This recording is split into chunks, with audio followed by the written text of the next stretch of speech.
नमस्कार दोस्तों, स्वागत है आप सभी का आज के इस वीडियो में। आज हम लोग यूपी बोर्ड की कक्षा 7 के विज्ञान विषय के पाठ 8 के सभी अभ्यास प्रश्नोत्तर को हल करेंगे। पाठ का नाम है जीवों में श्वसन। तो चलिए शुरू करते हैं जीवों में श्वसन से संबंधित सभी अभ्यास प्रश्नोत्तर को हल करना। सबसे पहला प्रश्न है, निम्नलिखित में सही विकल्प छांटकर अपनी अभ्यास पुस्तिका में लिखिए।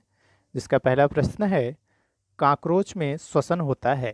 आपको बताना है कि काकरोच में श्वसन किस प्रकार होता है। फेफड़ों द्वारा, श्वास रंध्रों द्वारा, गिल्स द्वारा या त्वचा द्वारा।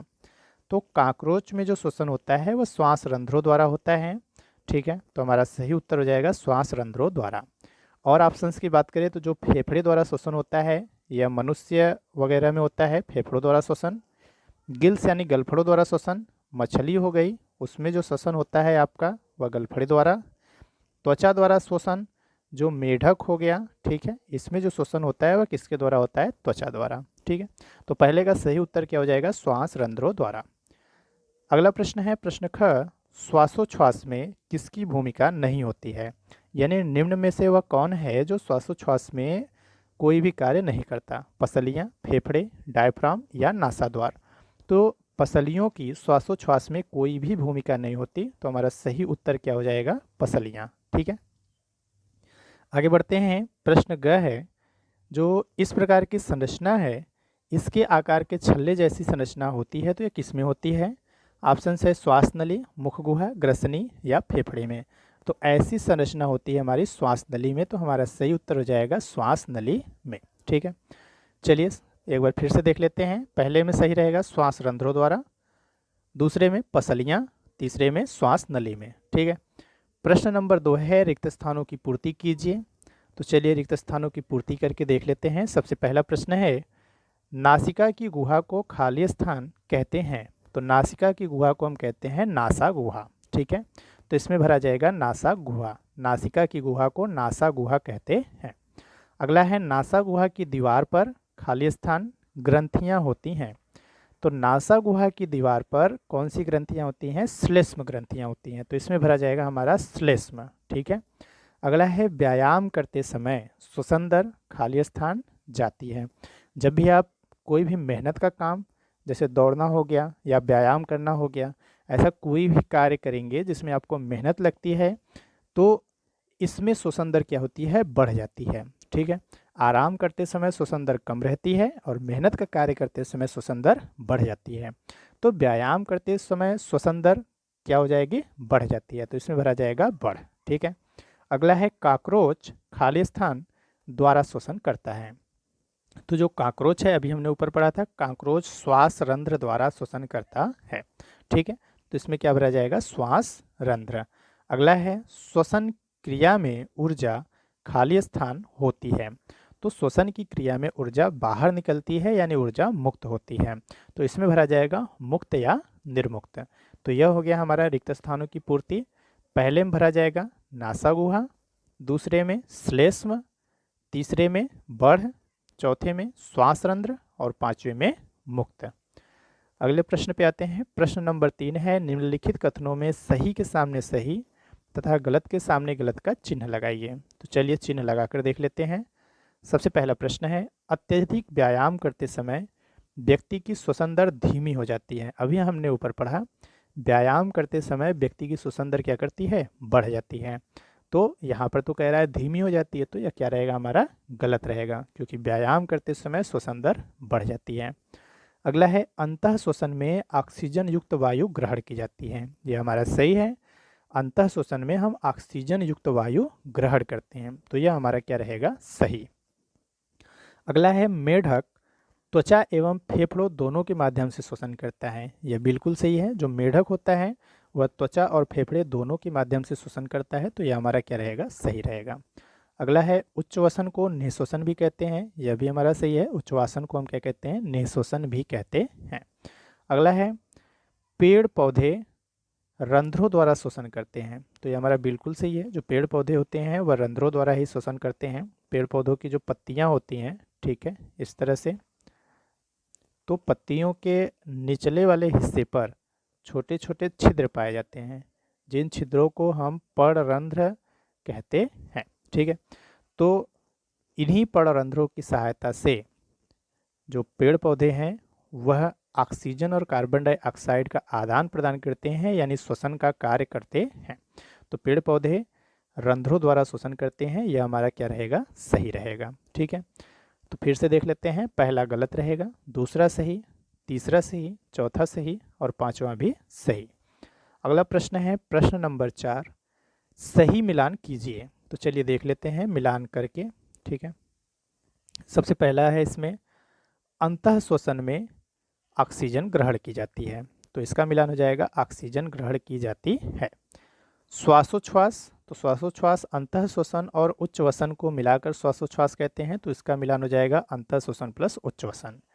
निःश्वसन में कार्बन डाइऑक्साइड छोड़ी जाती है, तो निःश्वसन में इसका मिलान हो जाएगा कार्बन डाइऑक्साइड छोड़ी जाती है। इसके बाद है वक्ष गुहा में। ठीक है, तो वक्ष गुहा में क्या स्थित होते हैं, फेफड़े स्थित होते हैं, तो इसका मिलान हो जाएगा फेफड़े स्थित होते हैं। यानी कि क का मिलान ब से, ख का मिलान स से, ग का मिलान द से और घ का अ से। ठीक है, तो यह हो गया हमारा मिलान। आगे बढ़ते हैं प्रश्न नंबर 5 पे। पहला प्रश्न है श्वसन किसे कहते हैं। तो चलिए देखते हैं श्वसन किसे कहते हैं। अंतः श्वसन द्वारा ली गई ऑक्सीजन रक्त के माध्यम से प्रत्येक जीवित कोशिका में पहुंचकर उसमें उपस्थित भोज्य पदार्थों को विखंडित करती है। इसके परिणाम स्वरूप ऊर्जा बनने के साथ साथ कार्बन डाइऑक्साइड बनती है, जो निःश्वसन द्वारा शरीर से बाहर निकलती है। यह संपूर्ण प्रक्रिया ही श्वसन कहलाती है। ठीक है, फिर से देख लेते हैं। अंतः श्वसन द्वारा ली गई ऑक्सीजन रक्त के माध्यम से प्रत्येक जीवित कोशिका में पहुंचकर उसमें उपस्थित भोज्य पदार्थों को विखंडित करती है। इसके परिणाम स्वरूप ऊर्जा बनने के साथ साथ कार्बन डाइऑक्साइड बनती है, जो निःश्वसन द्वारा शरीर से बाहर निकलती है। यह संपूर्ण प्रक्रिया ही श्वसन कहलाती है। अगर यह थोड़ा कठिन लगे तो यह जो उत्तर है आपका अथवा करके, यह सरल है, इसको याद कीजिएगा। देखते हैं क्या है। वातावरण की ऑक्सीजन युक्त वायु को नाक से फेफड़ों तक पहुंचाने और फेफड़ों की कार्बन डाइऑक्साइड युक्त वायु को नाक द्वारा शरीर से बाहर निकालने की पूरी प्रक्रिया को श्वसन कहते हैं। यानी कि जो यह वातावरण है, यहाँ से ऑक्सीजन युक्त जो हवा है इसको नाक के माध्यम से हमारे फेफड़ों तक पहुँचाना और इस फेफड़े में जो कार्बन डाइऑक्साइड बन रही है इसको फिर नाक के माध्यम से वापस वातावरण में पहुँचाने की जो प्रक्रिया है, इसी को हम क्या कहते हैं, ठीक है, श्वासोच्छ्वास कहते हैं। ठीक, तो यह हो गया हमारा उत्तर, श्वसन कहते हैं। आगे बढ़ते हैं। अगला प्रश्न है श्वासोच्छ्वास से आप क्या समझते हैं। ठीक है, देख लीजिए ऊपर श्वसन की परिभाषा और अब श्वासोच्छ्वास। ठीक है, तो प्रश्न है श्वासोच्छ्वास से आप क्या समझते हैं। तो वातावरण की ऑक्सीजन युक्त वायु को नाक से फेफड़ों तक पहुंचाने की क्रिया अंतः श्वसन या श्वसन कहलाती है। इसके विपरीत फेफड़ों की कार्बन डाइऑक्साइड युक्त वायु नाक द्वारा शरीर से बाहर निकालने की क्रिया को उच्च वसन या निःश्वसन कहते हैं। अतः श्वसन एवं उच्च वसन की क्रिया संयुक्त रूप से श्वासोच्छ्वास कहलाती है। ठीक है, तो इन्हीं दोनों को मिलाकर हम क्या कहते हैं, श्वासोच्छ्वास।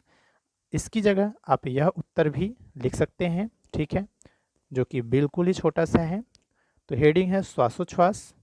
उत्तर क्या हो जाएगा, अंतः श्वसन एवं उच्च वसन की क्रिया संयुक्त रूप से श्वासोच्छ्वास कहलाती है, अर्थात श्वासोच्छ्वास बराबर अंतः श्वसन प्लस उच्च वसन। ठीक है, इसको आप याद कर सकते हैं और यह उत्तर आपका सबसे छोटा उत्तर है। ठीक है, आगे बढ़ते हैं। अगला प्रश्न है श्वासोच्छ्वास एवं श्वसन में अंतर स्पष्ट कीजिए। तो चलिए देख लेते हैं श्वासोच्छ्वास एवं श्वसन में क्या अंतर है। ठीक है, तो शुरू करते हैं। श्वासोच्छ्वास में अंतः श्वसन एवं उच्च वसन की सम्मिलित क्रिया होती है, जिसमें ऑक्सीजन को नाक से फेफड़ों तक पहुंचाया जाता है और फेफड़ों की कार्बन डाइऑक्साइड को नाक द्वारा बाहर निकाला जाता है।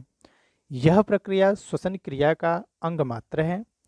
श्वसन क्रिया में अंतः श्वसन द्वारा ली गई ऑक्सीजन रक्त के माध्यम से प्रत्येक जीवित कोशिका में पहुंचकर उसमें उपस्थित भोज्य पदार्थ को विखंडित करती है।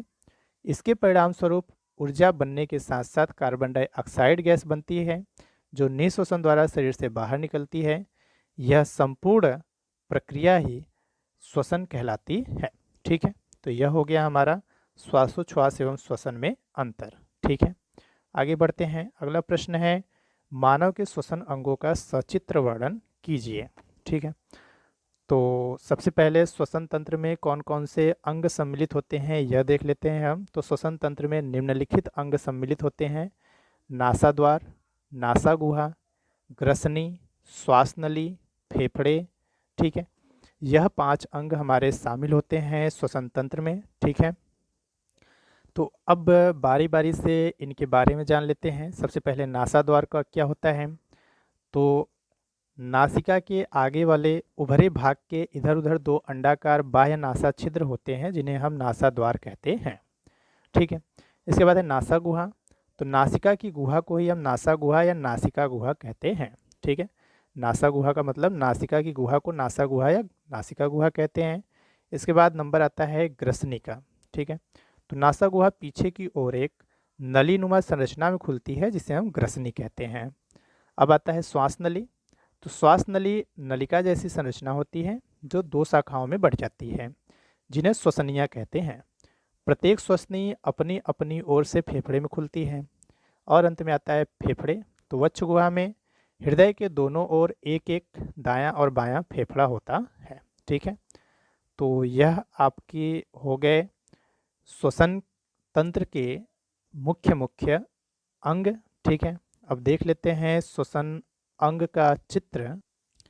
तो यह चित्र है आपका मानव के श्वसन तंत्र का। ठीक है, जिसमें यह रहा आपका नासा गुहा, मुख गुहा। ठीक है, इसके बाद यहाँ पर है आपका ग्रसनी। ठीक, इसके बाद श्वास नली, फेफड़े। ठीक है, पसलियाँ। ठीक, तो यह पूरी चित्र आपको बनाना है मानव का श्वसन तंत्र में। ठीक है, आगे बढ़ते हैं अगले प्रश्न पर। तो अगला प्रश्न है आपका, पौधे किस प्रकार श्वसन करते हैं। तो उत्तर देख लेते हैं। पौधों की पत्तियों में सूक्ष्म छिद्र होते हैं जिन्हें हम रंध्र कहते हैं। जिन्हें हम क्या कहते हैं, पर्णरंध्र कहते हैं। केवल रंध्र भी आप कह सकते हैं, जिन्हें हम पर्णरंध्र कहते हैं। रंध्रों से ऑक्सीजन तथा कार्बन डाइऑक्साइड गैसों का आदान प्रदान होता है। ठीक है, इस प्रकार से पौधे श्वसन करते हैं। इसका चित्र भी हमने आपको बताया था। इस तरह से जो पत्ती हो गई, ठीक है, तो जो पत्ती हो गई, तो पत्ती के निचले वाले हिस्से पर छोटे छोटे क्या पाए जाते हैं, छिद्र पाए जाते हैं। उन्हीं छिद्रों को हम पर्णरंध्र कहते हैं। उन्हीं पर्णरंध्रों की सहायता से जो पौधे होते हैं वो ऑक्सीजन और कार्बन डाइऑक्साइड गैसों का आदान प्रदान करते हैं। ठीक है, चलिए आगे प्रश्न पे आते हैं। अगला प्रश्न है प्रश्न नंबर 6, रात्रि में वृक्षों के नीचे क्यों नहीं सोना चाहिए। ठीक है, तो चलिए देख लेते हैं कि रात्रि में वृक्षों के नीचे हमें क्यों नहीं सोना चाहिए। तो पेड़ पौधे दिन में सूर्य के प्रकाश में प्रकाश संश्लेषण करते हैं। इस क्रिया में वे ऑक्सीजन का उत्सर्जन करते हैं और कार्बन डाइऑक्साइड ग्रहण करते हैं। रात्रि में जब प्रकाश संश्लेषण की क्रिया नहीं होती है तो ऑक्सीजन की मात्रा वातावरण में कम हो जाती है तथा कार्बन डाइऑक्साइड का वृक्ष द्वारा उपयोग नहीं होने से इसकी मात्रा वातावरण में बढ़ जाती है। कार्बन डाइऑक्साइड एक दूषित गैस है। इसके कारण मनुष्य बीमार हो सकता है या इसकी दम घुटने से मृत्यु भी हो सकती है। इसी कारण रात्रि में हमें पेड़ के नीचे नहीं सोना चाहिए। फिर से देख लीजिए, पेड़ पौधे दिन में सूर्य के प्रकाश में प्रकाश संश्लेषण करते हैं। इस क्रिया में वे ऑक्सीजन का उत्सर्जन करते हैं और कार्बन डाइऑक्साइड को ग्रहण करते हैं। रात्रि में जब प्रकाश संश्लेषण की क्रिया नहीं होती है तो ऑक्सीजन की मात्रा वातावरण में कम हो जाती है तथा कार्बन डाइऑक्साइड का वृक्ष द्वारा उपयोग नहीं होने से इसकी मात्रा यानी कार्बन डाइऑक्साइड की मात्रा वातावरण में बढ़ जाती है। कार्बन डाइऑक्साइड एक दूषित गैस है। इसके कारण मनुष्य बीमार हो सकता है या उसकी दम घुटने से मृत्यु भी हो सकती है। इसी कारण रात्रि में पेड़ के नीचे नहीं सोना चाहिए। तो यह इस प्रश्न का उत्तर था कि रात्रि में हमें पेड़ के नीचे क्यों नहीं सोना चाहिए। ठीक है, तो लिख लीजिएगा इसको। आगे बढ़ते हैं। अगला प्रश्न है, मछली किस प्रकार श्वसन करती है, सचित्र वर्णन कीजिए। ठीक है, प्रश्न है मछली किस प्रकार श्वसन करती है, सचित्र वर्णन कीजिए। तो उत्तर है मछली एक जलीय जीव है जिसमें श्वसन के लिए एक विशेष अंग जिसको हम क्लोम या गलफड़े कहते हैं, इन्हीं गलफड़ों से मछलियां श्वसन करती हैं। तो चलिए देख लेते हैं चित्र मछलियों के गलफड़े का। तो यह चित्र है आपका मछली के क्लोम यानी गलफड़े का। तो यहाँ पे संरचना जो होती है यही होती है मछलियों का गिल्स यानी गलफड़े। इसी के द्वारा जो होती है मछलियाँ क्या करती हैं, सांस लेती हैं। तो यह मछली का मुख्य श्वसन अंग होता है क्लोम यानी गलफड़े। ठीक है, इसी का चित्र आपको बनाना है। चलिए आगे बढ़ते हैं अपने अभ्यास प्रश्नोत्तर पर फिर से। तो दोस्तों यह अंतिम प्रश्न था आपका कि मछली किस प्रकार श्वसन करती है। अगर वीडियो अच्छी लगी हो तो लाइक कीजिएगा, दोस्तों के साथ शेयर कीजिएगा, और अगर नए हैं तो चैनल को सब्सक्राइब जरूर कीजिएगा। आपको सभी विषयों के इसी तरह से अभ्यास प्रश्न उत्तर मिलते रहेंगे। ठीक है, अगर किसी भी प्रश्न में किसी भी किताब से अगर कोई समस्या है तो कमेंट कीजिएगा, आपको ज़रूर उसका जवाब मिलेगा। ठीक है, धन्यवाद।